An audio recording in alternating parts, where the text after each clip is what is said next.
अस्सलाम वालेकुम। आज हमारा जो टॉपिक है वो है Karl Pearson's coefficient of skewness. Last का जो वीडियो हमने देखा उस पे हमने देखा था कि हम स्टैंडर्ड डिविएशन कैसे कैलकुलेट करते हैं, और मैंने आपको तब बोला था कि स्टैंडर्ड डिविएशन हमें ज़रूरत लगता है स्क्यूनेस के लिए भी। अब स्क्यूनेस में हमारे पास जो फॉर्मूला है या हम रिप्रेजेंट करते हैं Karl Pearson's coefficient of skewness, वो हम रिप्रेजेंट करते हैं जेपी से, और वो बराबर होता है X bar minus G divided by standard deviation. X bar का मतलब है मीन, जी का मतलब है मोड, और ये जो है इसका मतलब है स्टैंडर्ड डिविएशन। यानी कि इस सवाल के लिए हमें मीन भी निकालना है, हमें मोड भी कैलकुलेट करना है, और हमें स्टैंडर्ड डिविएशन भी कैलकुलेट करना है। अब जिस स्टूडेंट को मीन आता है कैलकुलेट करने के लिए, मोड आएगा कैलकुलेट करने, स्टैंडर्ड डिवीएशन आएगा कैलकुलेट करने के लिए, उसके लिए कोएफिशिएंट ऑफ स्क्यूनेस बहुत इजी होगा। देखिए, हमारे पास यहाँ पर एक्स वेज है और नंबर ऑफ फ्रीक्वेंसीज यहाँ से है। अब सबसे पहले जो हमारा देखना होता है कि ये क्या कंटिन्यूस सीरीज में है। हाँ जी, ये कंटिन्यूस सीरीज में, इसीलिए मैं पहले मिड वैल्यू निकालूंगा, और वही मिड वैल्यू मेरा एक्स बन जाएगा। यानी कि मेरे को मिड वैल्यू यहाँ पर एक्स, मिड वैल्यू मतलब जो मैं बोलता आया हूँ 80 प्लस 90 डिवाइडेड बाई 2, वो होता है 85, 95, 105, 115 एंड 125। अब बोलोगे कि सर आपने कैसे जल्दी जल्दी कैलकुलेट कर दिया, ये इसीलिए है। देखिए यहाँ पर आप देखिए डिफरेंस क्या है, डिफरेंस इज 10। अब जो पहला आपका मिड वैल्यू निकला उसको भी आप वही डिफरेंस ऐड करोगे जो यहाँ पर एक्स की डिफरेंस है, उस हिसाब से आपका जो टाइम है वो सही हो जाएगा। अब एक्स मेरा हो गया। अब देखिए मुझे क्या निकालना है, एक्स बार मतलब होता है मीन। मैं यहां पर लिखूंगा वर्किंग नोट,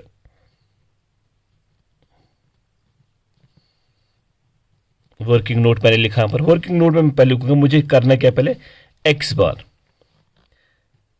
एक्स बार हमें पता ही है, वी हैव बहुत सारी फॉर्मूलाज हमारे पास होती है। We have the indirect method, we have the step deviation method. अब जो आप यहाँ पर एक्स बार के लिए मेथड इस्तेमाल करोगे, वही मेथड आप स्टैंडर्ड डिविएशन के लिए भी इस्तेमाल करोगे। देखिए कैसे, एक्स बार में लिखूंगा summation of F x divided by summation of F. मैं ए भी लिख सकता हूँ इसको आगे, यानी कि A plus summation of F D X divided by summation of F. तो फिर अगर मैंने यहाँ पर एफ एक्स लिया, स्टैंडर्ड डिविएशन में भी मुझे एफ एक्स ही लेना है। मैं डी एक्स ले सकता हूं बट वो कॉम्प्लिकेटेड हो जाता है आपके लिए। अब जो मैं यहां पर मेथड इस्तेमाल कर रहा हूं, आई होप आप वही एग्जाम्स में भी मेथड इस्तेमाल करोगे। समेशन ऑफ एफ एक्स, अब पहले मैं क्या करूंगा, I will do F into x. 11 into 85 is 935, ये मैंने कैलकुलेट करके रखा है इसीलिए मैं आपको जल्दी जल्दी दिखाऊंगा। 29 इंटू 95 वो होता है 2755। 105 इंटू 18 वो आता है 1890। 27 इंटू 1115 वो होता है 3105। 15 इंटू 125 वो आता है 1875। और समेशन ऑफ एफ एक्स मेरा जो बन जाता है वो बन जाएगा 10560। और यहाँ पर समेशन ऑफ एफ जो है वो 100 आता है।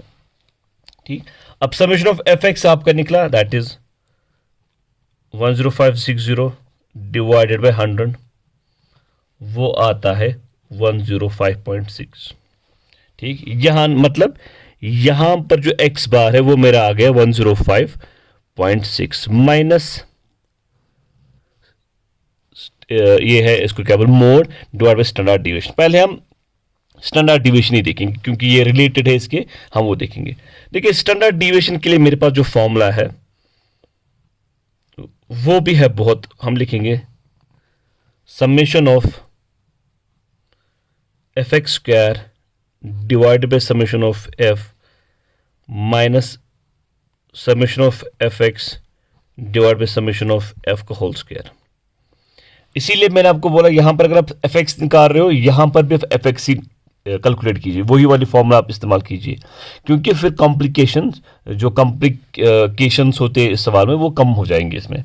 अब अगर मैं डी एक्स यहां पर लगाता तो यहां पर भी आपको डी एक्स ही लगाना था।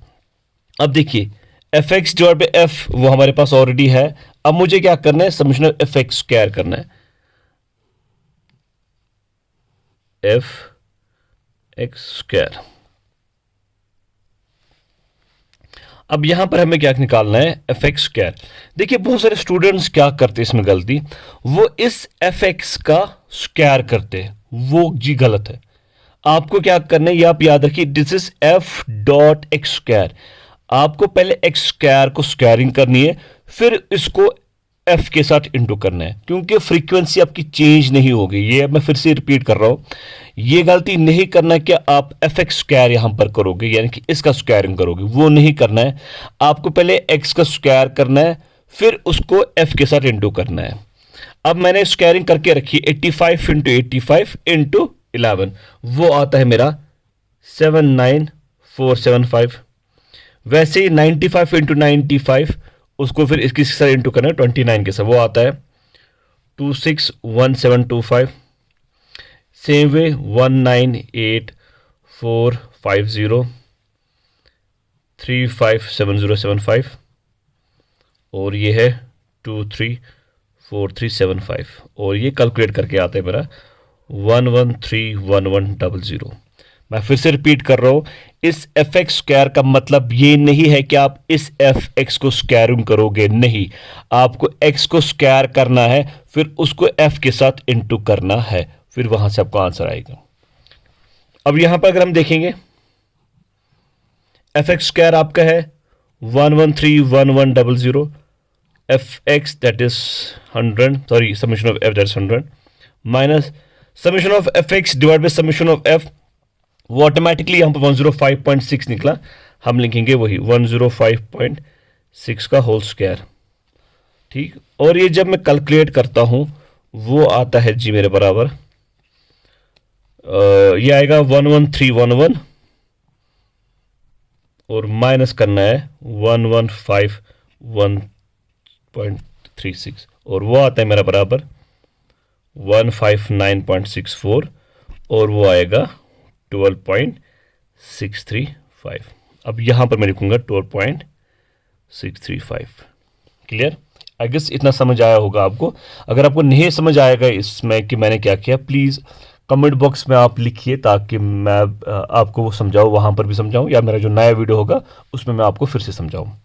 अब ये हो गया। अब देखिए मुझे क्या निकालना है, इट इज जी। जी मतलब मोड। सिंस ये कौन सी सीरीज है, दिस इज कंटिन्यूअस सीरीज। अब मोड निकालने का जो तरीका है, मैं इंट्रोस्पेक्शन करूंगा कि हाईएस्ट फ्रीक्वेंसी किसकी है जनाब। Highest frequency is 29, therefore my model class will be this will be my model class. मेरा ये मोड नहीं निकलेगा, मेरा मॉडल क्लास होगा। जो लोगों ने मेरा मोड का वीडियो देखा होगा उनको समझ आया होगा ऑटोमेटिकली मैं बोल क्या रहा हूं। अब देखिए मैं लिखूंगा यहां पर वर्किंग नोट में भी कैलकुलेशन ऑफ मोड। ठीक, कैलकुलेशन ऑफ मोड में क्या लिखूंगा मैं, सिंस 29 इज मैक्सिमम या 29 is maximum frequency, therefore it's corresponding class will be 90 to 100। ये आपको लिखना है, मैं यहां पर नहीं लिख रहा हूं, आपको ये लिखना है एग्जाम में। 29 इज मैक्सिमम, अब मैं लिख रहा हूं यहां पर therefore are model class is 90 to 100। Fine. अब ये मॉडल क्लास मेरा निकला, मेरा मोड नहीं निकला। अब मैं क्या करूंगा, मैं मोड निकालूंगा। मोड निकालने के लिए जो फॉर्मूला है that is z is equal to L1 plus F1 minus F0 divided by 2F1 minus F0 minus F2 into L2 minus L1। Clear? देखो इस सवाल में आपको 3 मेथड्स निकालने, मीन, मोड और स्टैंडर्ड डिविएशन। अगर किसी को मीन नहीं आएगा निकालना, उसको यहां पर आया समझ मीन कैसे निकालना है। इनफैक्ट मोड भी आपको यहीं पर ही समझ आ जाएगा। कोई नया स्टूडेंट को जिसको नहीं पता होगी कि मोड कैसे निकालना है, इस सवाल में उसको पता चलेगा कि मुझे मोड भी कैसे निकालना है।